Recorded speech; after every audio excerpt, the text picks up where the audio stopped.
నిన్న మొన్న 21, 22 2 రోజులు కరీంనగర్ నిజామాబాదు జిల్లాలకి మా ఉన్నతాధికారులతో కలిసి నేను విస్తృత స్థాయి ఉమ్మడి జిల్లాల రివ్యూ మీటింగ్ పెట్టుకోవడం జరిగింది.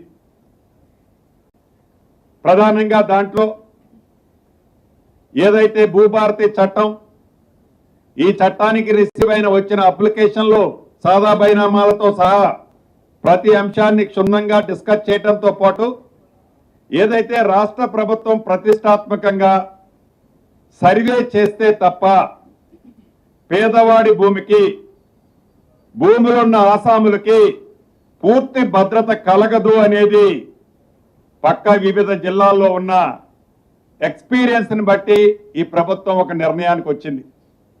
దాన్ని దృష్టిలో పెట్టుకొని మొదటి విడత 70 రెవెన్యూ గ్రామాలు ప్రతి జిల్లాలో చేయాలని ఏవైతే మా అధికారులు ఆదేశాలు ఇచ్చారో ఆ ఇచ్చిన ఆదేశాలు ఎంతవరకు ప్రోగ్రెస్ వచ్చాయి అనేది చాలా మైన్యూట్గా, అంటే రివ్యూ పెట్టడం అంటే ఏదో టాప్ అఫీషియల్స్తో ఏదో గంట 2 గంటలు కాకుండా ఒక్కొక్క జిల్లాలో మోర్ దాన్ 5 అవర్స్ ఇన్డెప్త్ గా డీటెయిల్ డిస్కస్ చేశాను. ఎంఆర్ఓ స్థాయి నుంచి మండల సర్వేర్ స్థాయి నుంచి ఆ మీటింగ్ లో పాలు పంచుకుంటేలాగా చేసి సర్వే జరుగుతున్న తీరుని క్షుణ్ణంగా పరిశీలించి దాన్ని ఎలా ఫర్దర్ గా క్వాలిటీతో స్పీడ్ చేయాలన్నది కూడా ఈ 2 జిల్లాల్లో ఆదేశాలు ఇవ్వటం జరిగింది.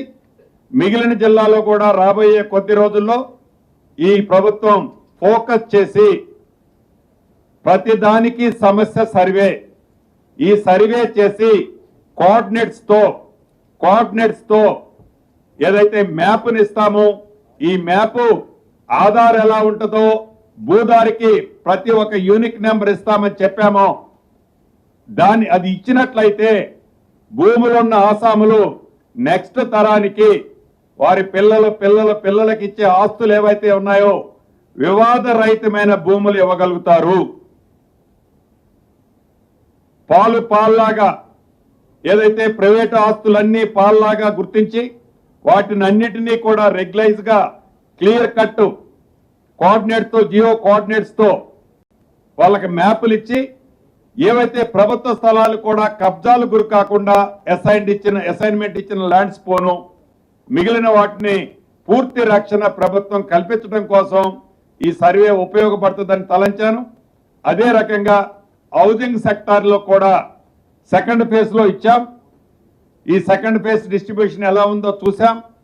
అదే రకంగా కార్పొరేషన్ పరిధిలో నిజామాబాద్, నేను వెళ్ళిన దాంట్లో నేను కార్పొరేషన్ నిజామాబాద్ ఉంది, అక్కడ అర్బన్ లో హౌసింగ్ కి మనం సైట్స్ లేని కారణంగా నిరుపేదలు ఇబ్బంది పెడుతున్నారని స్థానిక శాసనసభ్యులు, అదే రకంగా పిసిసి అధ్యక్షులు వారు, అదే రకంగా సుదర్శన్ రెడ్డి గారు అడ్వైజర్ గారు కూడా సూచించారు. అక్కడ కూడా హైదరాబాద్ తరహాలోనే ఇందిరమ్మ టవర్స్ పైలట్ కింద అక్కడ కట్టాలని కూడా సైట్ని నేనే ప్రత్యక్షంగా మొన్న ఎర్లీ మార్నింగ్ వెళ్ళి సైట్ చూశాను. అక్కడ కూడా కట్టే కార్యక్రమాన్ని పైలట్ మోడ్లో నిజామాబాద్ లో కూడా కట్టాలనేది కూడా మొన్నటి సమావేశంలో నిర్ణయం చేశాను. ఓవరాల్ గా ఈ ల్యాండ్ కు సంబంధించిన రిలేటెడ్ సబ్జెక్ట్స్ ఏవైతే ఉన్నాయో అవి గ్రౌండ్ లెవెల్లో మా అధికారులు మేము అందరం కష్టపడి వివాదరహితమైన ఆస్తులున్న ఆసాములకు ఇవ్వాలన్నదే ఈ ప్రభుత్వం యొక్క ఆలోచనని మీ ద్వారా రాష్ట్ర ప్రజలకు మరొకసారి తెలుపుతూ, చివరిగా ఈ 22A సంబంధించిన అంశం ఏవైతే అప్లోడ్ చేసిన తర్వాత ఎక్కడైనా 1 మిస్ అయి ఉన్నా కూడా ఎవరో అభద్రతకు లోను కావాల్సిన పని లేదు. మీరు చూపించే మీ ఆర్డర్, అది జీవో కానీ మెమో కానీ ఇతరత్ర ఏదన్నా కానీ అది జెన్యూన్ అయి ఉంటే దాన్ని రెగ్యులేషన్ చేయటానికి, దాన్ని క్లియర్ చేయటానికి ఈ ప్రభుత్వానికి ఎటువంటి ఆలోచన ఉండదని కూడా మీ ద్వారా కోర్ ప్రాంతంలో ఉండే హైదరాబాద్ ప్రాంత ప్రజలకి, కుటుంబ సభ్యులకి తెలుపుతూ సెలవు తీసుకుంటున్నాను.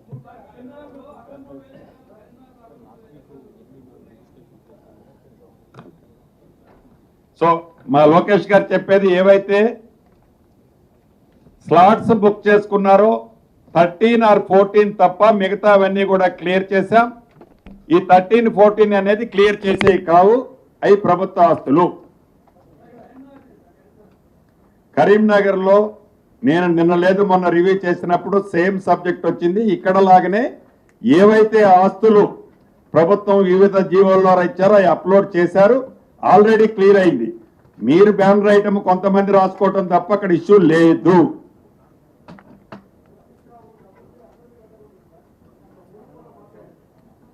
సరే, ఆ మిత్రులకి అంతా తెలుసు, నోరు తెలిస్తే అబద్ధమే.